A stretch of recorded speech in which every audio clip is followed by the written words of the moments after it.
आमर राज्य सरकार अर्थ एवं केंद्र सरकार योजनार अर्थ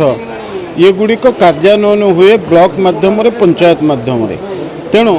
आमे निर्वाचित होगापर एवं राज्य में नूतन सरकार आसला गोटे कथा जे किभली भाव में कुजंग ब्लॉक विकास को त्वरान्वित करा सेथिपई को भली भाव में कार्य पूर्वर होता केते अर्थ व्यय बराद होता से केते खर्च होती आउ बड़का अर्थ केते रही एवं एथिपई योजनार कौन आवश्यकता अच्छी एथिरे समस्त विभाग एथिरे शिक्षा स्वास्थ्य गमनागमन कृषि ता सहित महिला मानकर विकास क्षेत्र में एठी ब्लॉक जरिया कौन कौन योजना करा जाइछि से संक्रांत रे आज आमे एठी रिव्यू मीटिंग नैथिलु एवं आमर मंत्री संपद बाबू थिले मु थिली एवं आमर ब्लॉक डेवलपमेंट ऑफिसर एबीडीओ एवं अन्य समस्त लाइन डिपार्टमेंट रो अधिकारी ब्लॉक रो समस्त अधिकारी तांको उपस्थित रे सबु विभाग रो तर्जमा करागला एवं आगु को किभली भाव में ब्लॉक रो विकास रे एठी भारतीय जनता पार्टी रो सरकार द्वारा कुजंग ब्लॉक रो विकास पूर्वर जो भली भाव में ही नथिला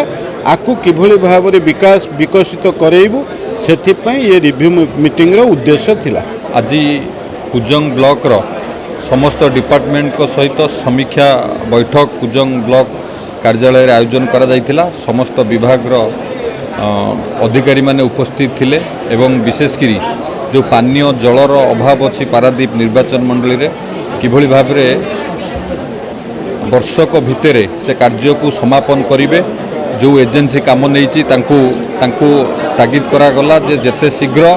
से प्रकल्प सारिबा एवं बिना द्विधारे सरकारी योजना किभली भाव में लोक मानक पाखरे पहुँचबो से विषय रे परामर्श देली समस्त ब्लॉक रो अधिकारी मानकु एवं विभिन्न विभाग से आरडी हो आरएनबी हो इरिगेशन हो जो कार्य सबू स्लो प्रोग्रेस चली ताकू आउ थे तार रिव्यू हम डिपार्टमेंट वाइज एवं जो जो काम टाइम पीरियड भितर कहीं सरी पारनी ताकू समीक्षा करी किभली भाव में जो सरकारी कार्यक्रम अच्छी सरकार कार्यक्रम ताकू किभली भाव में सरकार ठीक भाव में इम्प्लीमेंटेशन हम एवं लोक से लाभवान हेबे सेतिप्रति मध्य आलोचना करागला एवं आगामी दिन में किभली भाव में ब्लॉक रे जो लोक मैंने आसुचंती तांकर ग्रीभांस शुणा एवं बिना द्विधारे सरकारी योजना लोकों पाखे पहुँचो एवं जो जन कल्याणकारी प्रकल्प हो जन कल्याणकारी योजना हो ठीक भाव में सुचारू रूपे से योजना सब लोकों पाखे पहुँचो एवं से कार्य सब समापन हम से विषय रे बहुत पुंखानुपुंख भाव आज रिव्यू मीटिंग रे आलोचना है। देखु दीर्घ दिन धरी पारादीप लोक मैंने जो असुविधार सम्मुखीन होते क्या निजर दुख जन पार नथिले आज से परिवर्तन से समय रही लोक मैंने सीधा सड़क ग्रीभांस जनाऊँच एवं सीधा सड़क आज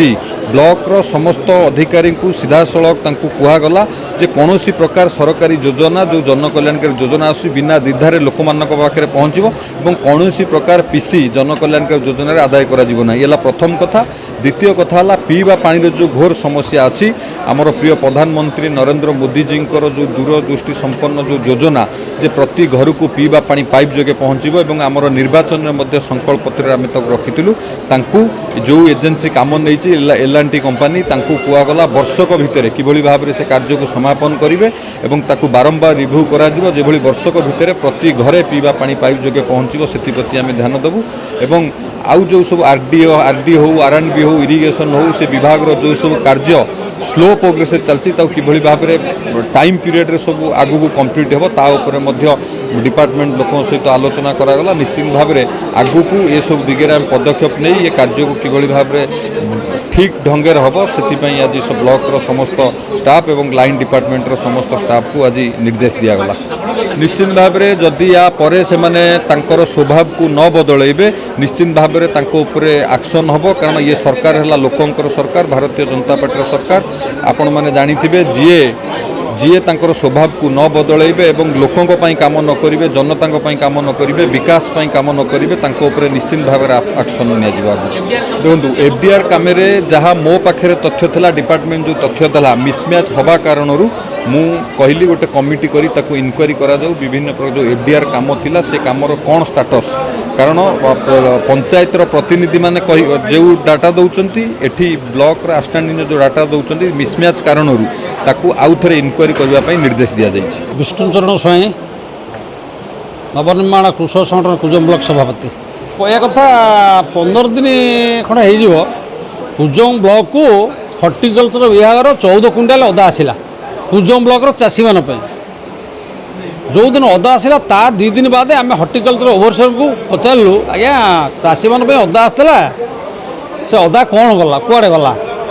ଆଉ ଏବଂ ସେ ଅଦା ଅଫିସରେ ନ କାଢ଼ିକିରି ଆପଣ ଅଲଗା ଜାଗାରେ କେମିତି କାଢ଼ିଲେ? ନା ତମେ କିଏ ଆମକୁ ସେ କଥା ପଚାରିବା ପାଇଁ? ତା ପଚାରୁ ଦେଖନ୍ତୁ ଆମେ ହେଉଛୁ ଚାଷୀ ନେତା, ଚାଷୀଙ୍କର ଅଧିକାର ଅଛି ଜାଣିବା ପାଇଁ। ମଞ୍ଜି ଆସିଛି ସମସ୍ତ ଚାଷୀ 28% ଚାଷୀ ନେବେ। ଆପଣ ଯଦି ମଞ୍ଜି ଆଣିଲେ ଆୱାରନେସ୍ ପ୍ରୋଗ୍ରାମ୍ କରିଛନ୍ତି କି ନା ସେ ବାଦେ ତମେ କିଏ ଆମକୁ ପଚାରିବା ପାଇଁ? ତେଣୁ ଆମେ ଆପଣମାନଙ୍କୁ ମିଡ଼ିଆ ମାଧ୍ୟମରେ କହିବାକୁ ଚାହୁଁ ସେ ଅଦା ଆସି ଅଫିସରେ ଅଲରେଡ଼ି ନ ହୋଇ ବାହାର ବଜାରରେ ଅଲରେଡ଼ି ହେଇଛି ଏବଂ ବେପାରୀ ହୋଇ ବଜାରରେ 100 ଟଙ୍କାରେ ବିକ୍ରି ହେଇଛି, ତାହା ପ୍ରମାଣ ଅଛି। ଅଫିସରଙ୍କୁ ପଚାରୁଥିଲୁ, ଅଫିସର ଖରାପ ଭାଷାରେ ଆମ ଗାଳିଗୁଲ କରୁଛନ୍ତି, ତାର ଭଏସ୍ ରେକର୍ଡ଼ ଅଛି। ସେ ଅଦା ଓଭରବ୍ରିଜରେ ଓମେଟ୍ ହେଇଛି କି ନାହିଁ, ସେ ଅଦା ଯେଉଁଠି ଅଲରେଡ଼ି ହେଇ ତାର ଫଟୋ କପି ନାହିଁ। ତେଣୁ ତୁରନ୍ତ ଏ ବାବଦରେ ଆପଣ ଟିକେ ଦୟା କରିକି ପବ୍ଲିକରେ ସମସ୍ତଙ୍କୁ ଅଭିଯୋଗ କରିବା ପାଇଁ ଆମେ ଆପଣଙ୍କୁ ଅନୁରୋଧ କରୁଛୁ। ଆପଣ କ'ଣ ଭାବୁଛନ୍ତି କ'ଣ ହେଇଥିବ ବୋଲି? ଅଦା ଚୋରି ହେଇଛି ଦୃଢ଼ ବିଶ୍ୱାସ ଆମର। କୌଣସି ବେନିଫିସିଆରୀ ଅଦା ଦିଆଯାଇ ନାହିଁ। ସେ ଅଦା ଆସିছে କୁଜଙ୍ଗ ବ୍ଲକର 28 ପଞ୍ଚାୟତର 465 ୱାର୍ଡ଼ ଲୋକଙ୍କ ପାଇଁ। ତେଣୁ ଆମେ ପଚାରିଲା ତାଙ୍କ ପାର୍ଟି ଆପୁ ହେଉଛି, ତାକୁ ଏଡ଼ିଏଚ୍ ବି ଫୋନ୍ ଉଠାଉନାହାନ୍ତି, ଡାଇରେକ୍ଟର ବି ଫୋନ୍ ଉଠାଉନାହାନ୍ତି, ସମସ୍ତଙ୍କୁ ଚିଠି ହେଇଛି। ଆଉ କ'ଣ ଆମେ କରିପାରିବୁ? ଏ ଘଟଣାର କ'ଣ ଆପଣ ଚାହୁଁଛନ୍ତି? ଏ ଘଟଣାର ତୁରନ୍ତ ତଦନ୍ତ କରାଯାଇ ଅଫିସରକୁ ସସ୍ପେଣ୍ଡ କରାଯାଉ, ପନିଶମେଣ୍ଟ କରାଯାଉ। ଆଜି ଯେଉଁ ସମୀକ୍ଷା ବୈଠକ ଏଠି କରାଯାଇଥିଲା ମନ୍ତ୍ରୀଙ୍କ ଉପସ୍ଥିତିରେ, ମନ୍ତ୍ରୀ ଆଉ ସାଧାରଣ ଯାହା କହିଲେ ଏଣିକି ସମସ୍ତେ ସୁଧୁରି ଯାଅ, ପୂର୍ବରୁ ଯେଉଁ ନୀତି ନିୟମ ଧର ତାକୁ ଛାଡ଼ି ଦିଅ, ଏଣିକି ସୁଧୁରି ଯାଅ, ସମସ୍ତଙ୍କର ସେବା କର, ଭଲ କାମ କର, ଏ କଥା ମନ୍ତ୍ରୀ ସାଧାରଣତଃ କହିଲେ ସମସ୍ତଙ୍କୁ।